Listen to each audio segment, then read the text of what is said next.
საქართველოს ავტომობილების ინსპექტირების ცენტრების ასოციაციის მიერ დამუშავებული მონაცემებით, რომელიც ოფიციალურ სტატისტიკას ეყრდნობა, ავტომობილების ტექნიკური ინსპექტირების მაჩვენებელი 2020 წლის შემდეგ მზარდია.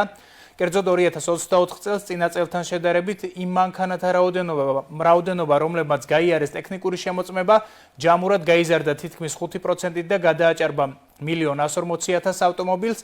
რაც შეეხება დინამიკას, 2022 წელს ტექდათვალიერება გაიარა 1,26,000-მა, ხოლო 2021 წელს 1,11,000 ავტომობილმა.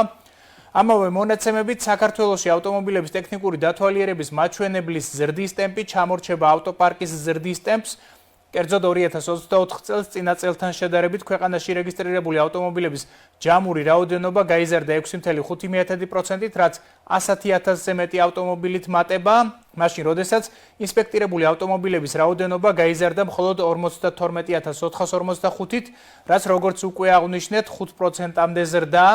მონაცემები რეგისტრირებული და ტექინსპექტირება გავლილი ავტომანქანების რაოდენობრივი შეფარდების შესახებ საქართველოს ავტომობილების ინსპექტირების ცენტრის ასოციაციის მიერ დამუშავებული ინფორმაციის თანახმად, რომელიც როგორც უკვე აღვნიშნეთ, ოფიციალურ წყაროებს ეყრდნობა, 2024 წელს ტექნიკური დათვალიერება გავლილი ჰქონდა ქვეყანაში რეგისტრირებული ავტომობილების მხოლოდ 63%-ს. რაც შეეხება დინამიკას, 2023 წელს შეფარდება იყო 64,7%, 2022 წელს 63,1%, 2021 წელს 65,7%, ხოლო 2020 წელს 48,5%.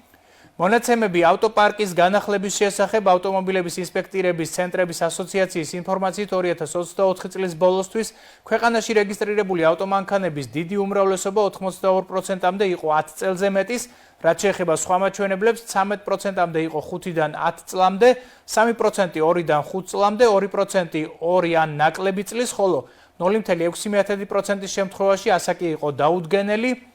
და ბოლოს მონაცემები ავტოსაგზაო შემთხვევების შესახებ ავტომობილების ინსპექტირების ცენტრების ასოციაციის ინფორმაციით 2024 წელს წინა წელთან შედარებით ავტოსაგზაო შემთხვევების რაოდენობა საქართველოში გაიზარდა თითქმის 5%-ით და მიაღწია 5,866 ერთეულს, რაც შეეხება რეზულტატს, შედეგად დაშავდა 7,587 და დაიღუპა 444 ადამიანი, რაც ორივე შემთხვევაში ასევე აღემატება 2023 წლის მაჩვენებლებს.